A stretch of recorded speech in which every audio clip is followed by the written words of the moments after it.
Good evening, folks. Good evening, my friends. I am today is a very special day for me, and I have had the good fortune of having my oldest friend that I've known in my life, I think, and then happens to be in Dubai from Bombay. He and his wife Asha are here. We've had lunch together, spent some good times. He and me have spent some lovely days in school together from the first standard where we knew each other. Then we kind of lost touch because he went his way, I went mine, and we reconnected in the year 2000 when I came to Dubai. And I didn't know that he'd become such a big shot in the banking industry. And he was the CEO of Mashrak Bank at that time. But before that, he's been a banker in many other banks.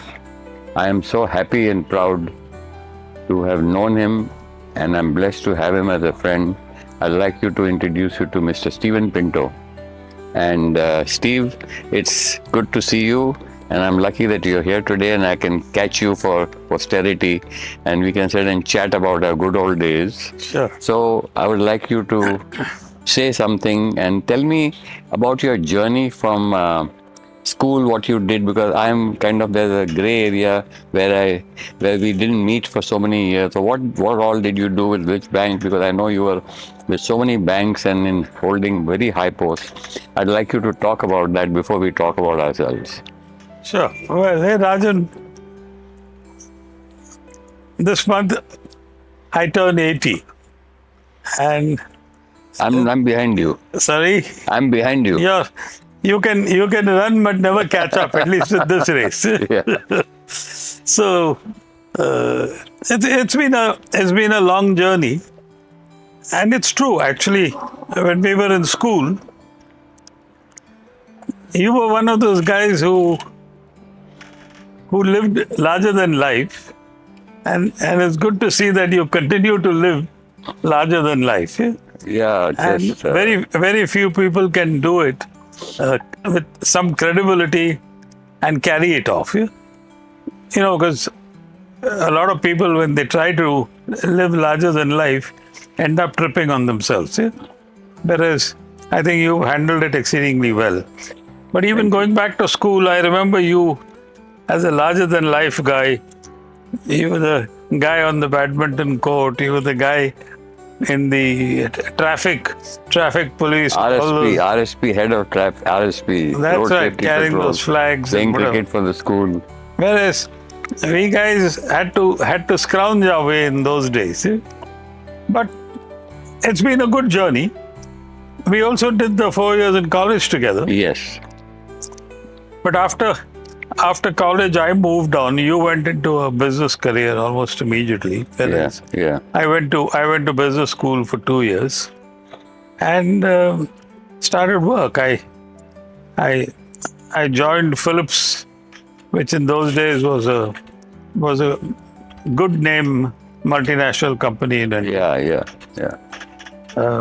Soon after I had finished my training, I married my now wife Asha of 55 years. On the day of my birthday, we will also celebrate 55 years together. Yes. And from that point, it's been a good journey with Phillips. There were some quick moves: Bombay, Delhi. Oh, it started with Calcutta. Oh, it started with Madras, Calcutta, Bombay, Delhi, Madras, and Bombay. So we kept making these moves every 2 or 3 years, and every time it was a promotion. But you were with banks, right, all the time? All through? My first 17 years were with Phillips. Phillips, okay. With Phillips, yeah. So I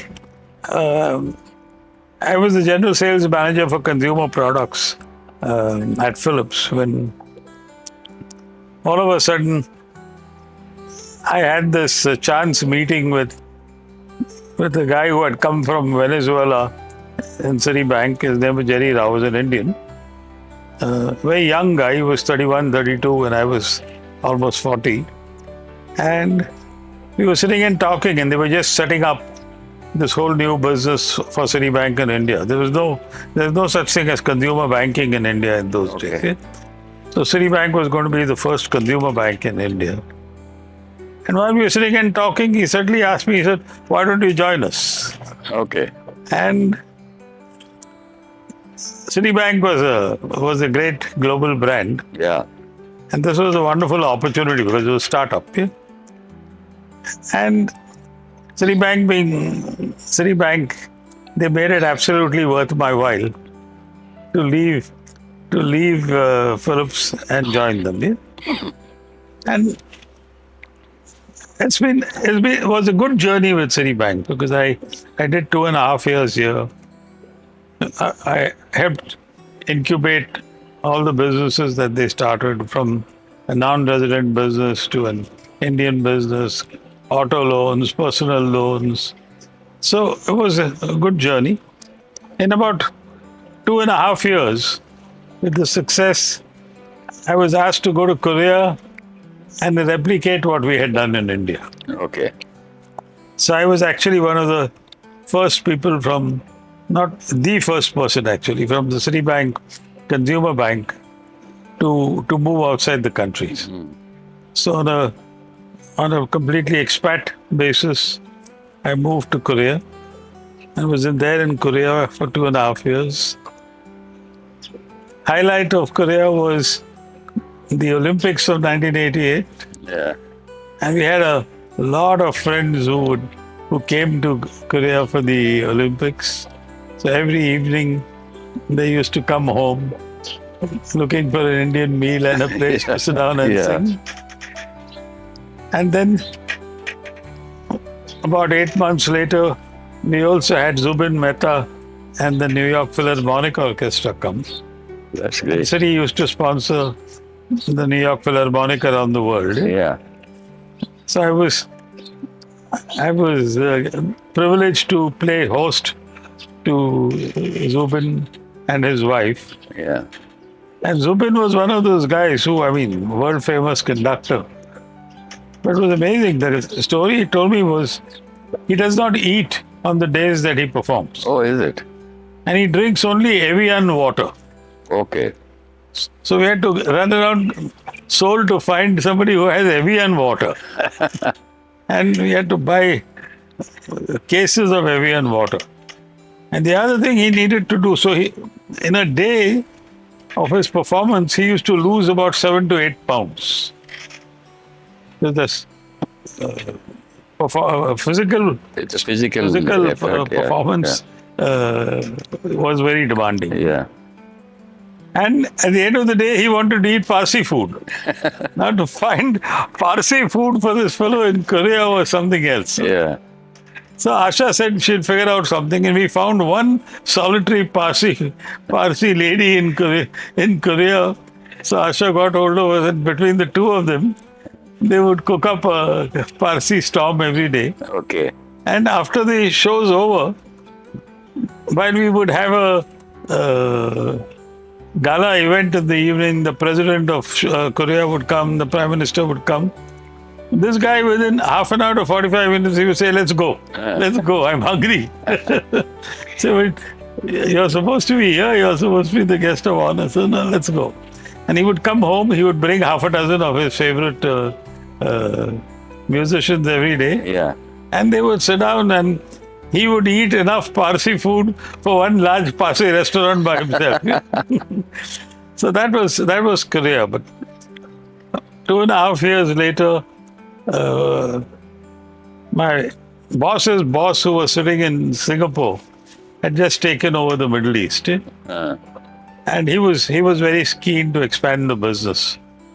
So he just called me one day and said, "Look, I'm taking this over, and I want you to go and run the Citibank business in Oman." Okay.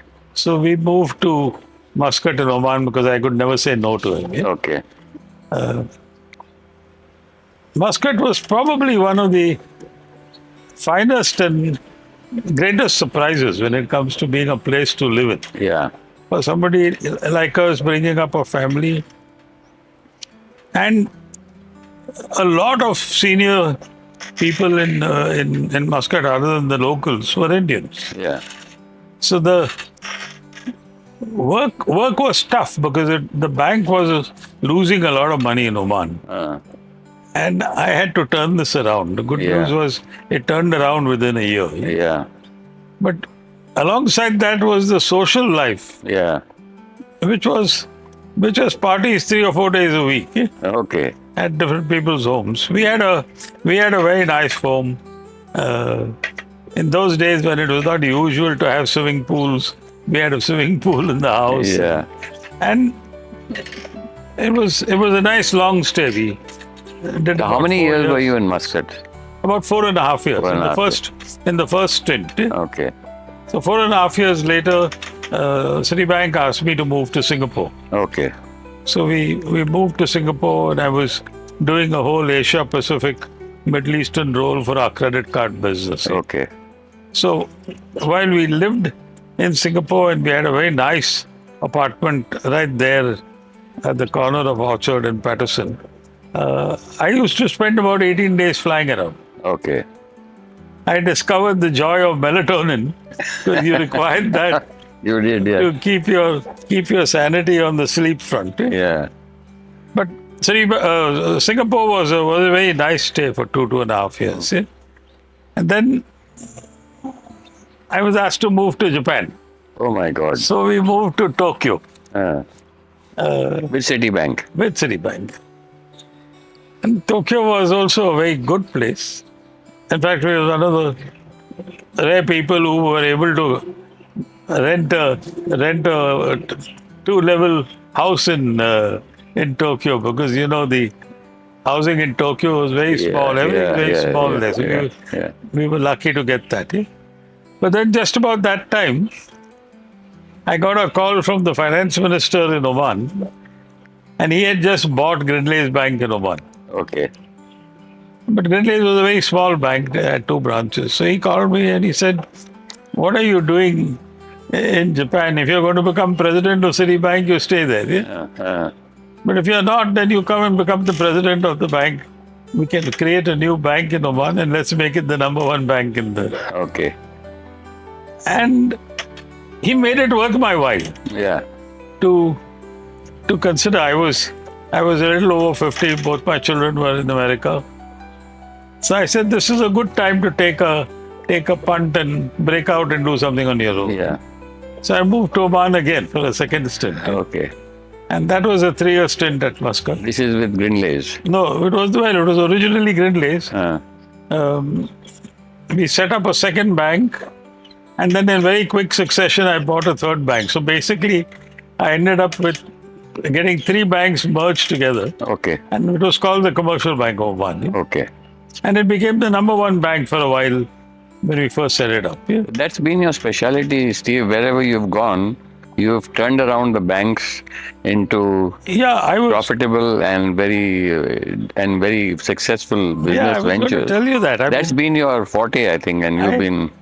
I was either doing startups or I was doing turnarounds. Yeah. I've actually never had the good fortune of being able to go into a good stable business Yeah. and take it from there and run it and enjoy oneself. I mean, I used to be stressed Yes. on a continuous basis because whether you're starting up a new business or whether you're turning around, Yeah. it was always like that. But it was good fun. Yeah. It was hard work, but good fun, and always very rewarding. I Yeah. must say, we lived a good life. This is which year? How long were you in Bank of Oman? So in Oman, I said I did 2 stints. One was 4.5 years, and one was 3.5 years. About 8 or 9 years. This brings us to which year? Which year is this? 1990 to 2000. Okay. Middle of 2000.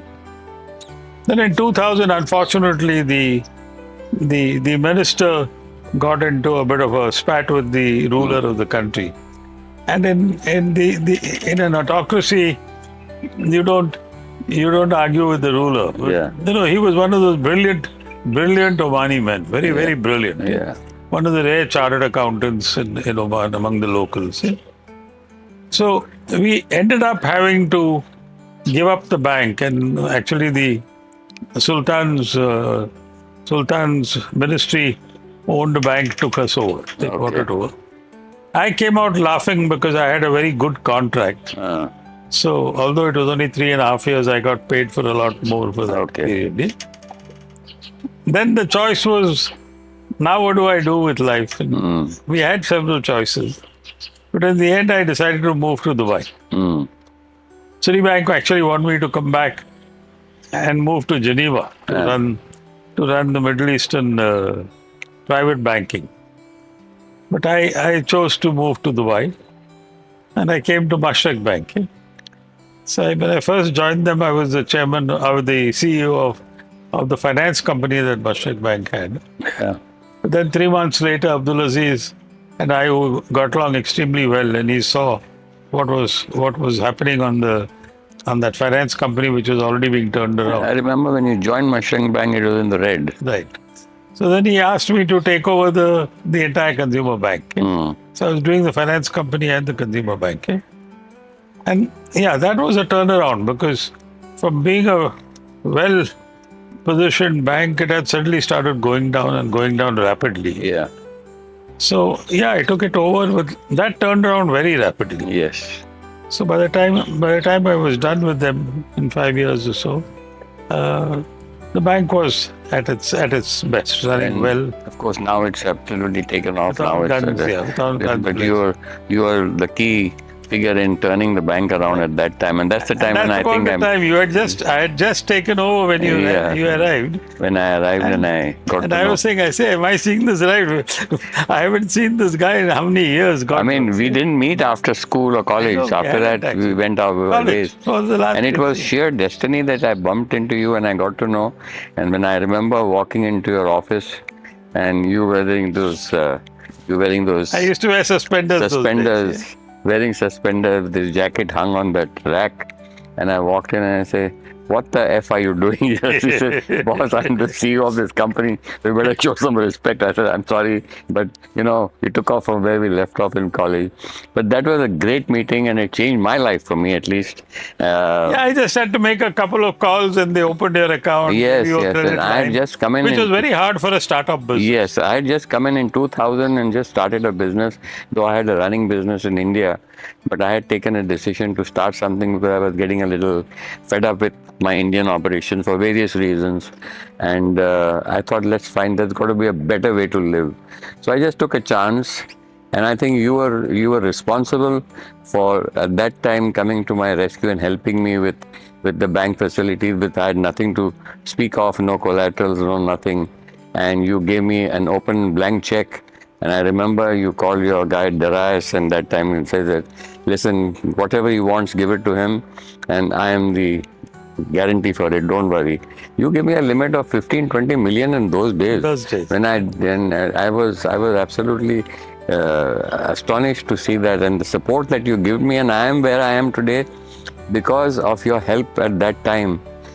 Which you gave me, Steven, for which I'll always be grateful to you as a friend. But you have been all along a very big guiding light to me, and I value your friendship and your close devotion and sincerity to this relationship. And I think this is an example for all of us, that somebody whom you've known from the first standard, and then you've gone to college together, and then you lose touch for a gap of nearly 35 years.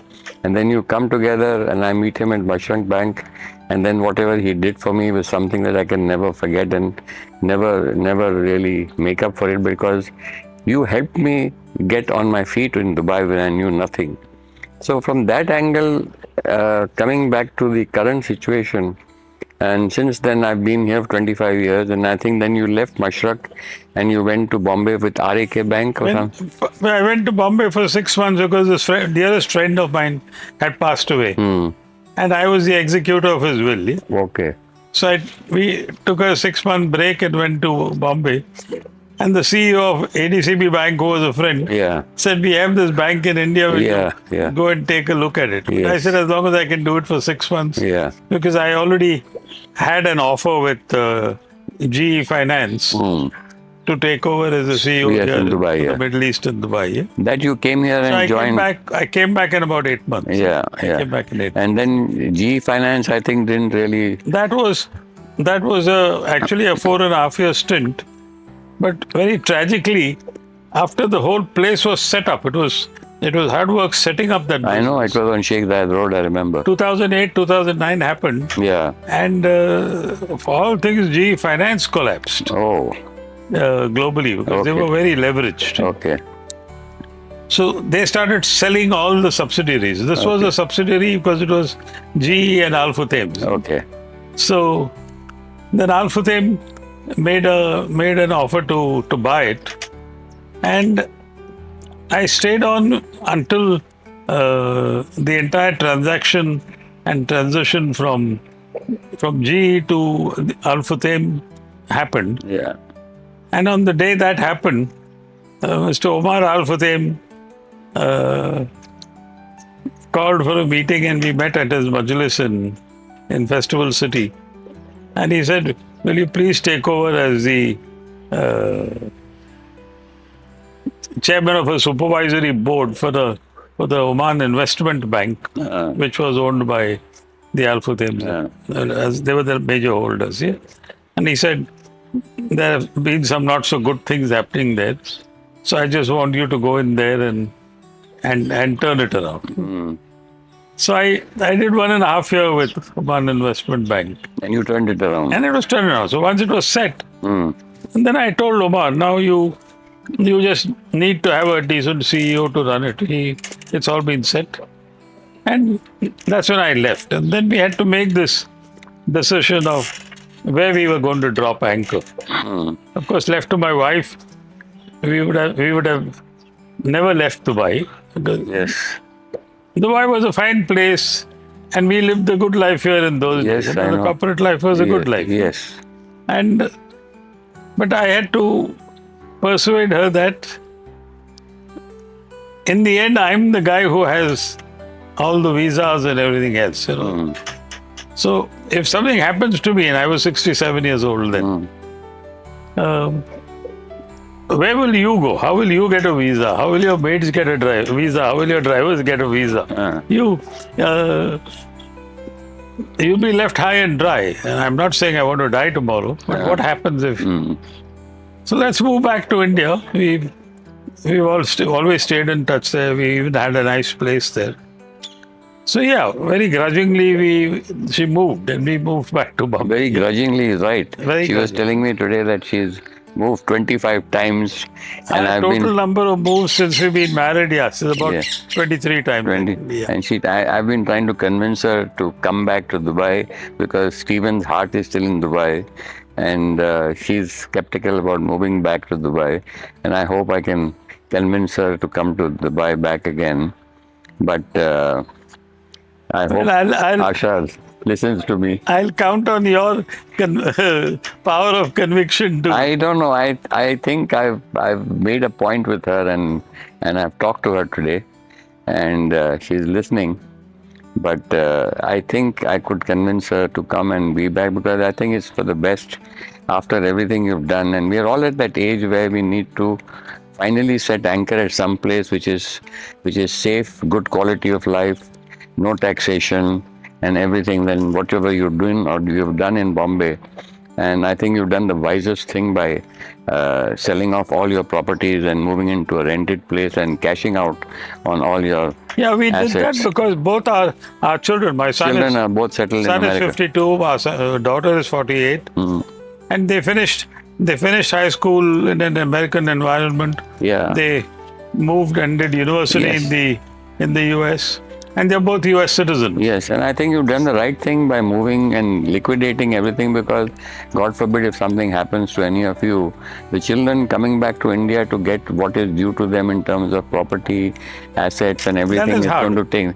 It's very hard. Liquidating financial assets is a lot It's a easier. lot, yeah. Because we've also been very organized. We've done our wills. Yeah, you've done. We've done everything. You're very well organized as far as your finances are going, and everything else. Now the only time left is our last final stages of our lives, and I'm I'm hoping and praying that you and Asha can decide to finally take a decision and move here for the 26th time, which will be the last time. I shall say, Inshallah. Yes, yes. And I think eventually good sense will prevail upon Asha to take this decision and move here for the final time and do that. And but let's talk of our relationship over the years from the time I met you or reconnected with you in 2000 to 2025, where I have come to Bombay, you've come to Dubai, and we've met, and you have been always a pillar for me in terms of my decision making, my financial investments, and everything. Of course, I've been a little more aggressive than you have when it comes to investments or properties and everything, and I have gained from that. But always you have been there by my side to take opinions and take your opinions, which have been very important to me. And I'll be ever grateful for that. And I think I'm blessed to have a friend like you all by my side for so many years. And I hope and pray this continues and you keep well and Asha keeps well and I keep well. And uh, let's talk about other things. Then, of course, in the banking field, I think you are known as a legend in the banking industry, and everybody knows you are, who you are, what you've done, and you are a legend without doubt in this field. But eventually, you've, let's say, made money for others with the banks. You've made money for others mostly, and you've been happy with that.